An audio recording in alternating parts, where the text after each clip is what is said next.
అప్పుడు కూడా నన్ను బతికించింది జానారెడ్డి. అవునా? జానారెడ్డి మినిస్టర్ అప్పుడు. ఎస్పీకి ఫోన్ చేసి ఆయన చంపొద్దు, ఏమనంటే మీరు అరెస్ట్ చేసి జైలు పంపాడు కానీ చంపేయొద్దు అని చెప్పినాక అప్పుడు నేను బతికినా. Okay okay. ఇటు ప్రజల పోరాటంతో జానారెడ్డి గారు కొంచెం తలొక్కి, అందుకని జానారెడ్డి గారిని ఇప్పుడు నేను ఎప్పుడు మనసులో నాకు స్థిరమైన ముద్ర వేసిండు జానారెడ్డి గారు. అంతేనా? ఆ సార్ని ఎప్పుడు మర్చిపోను. అయితే మరి మీకెందుకు నక్సలైట్లకు పోవాలనిపించింది అన్న?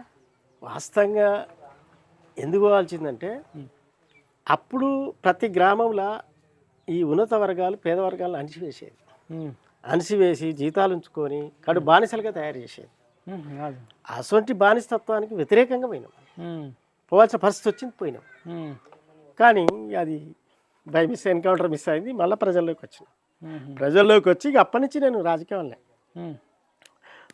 98లో విద్యాకాంప్ చైర్మన్ చేసిన, 2001లో సర్వేలు ఉప సర్పంచ్గా చేసిన, మళ్ళీ 2006లో అల్లందేశ్వరి నాగగూడ నుంచి వార్డు మెంబర్ చేసి గెలిచిన, మళ్ళీ 2013లో ఎంపీటీ చేసిన, 15 సంవత్సరాలు టీఆర్ఎస్ మళ్ళీ అధ్యక్షునిగా చేసిన, మళ్ళీ 5 సంవత్సరాలు కేవీపీఎస్ నియోజకవర్గ ప్రధాన కార్యదర్శిగా చేసిన.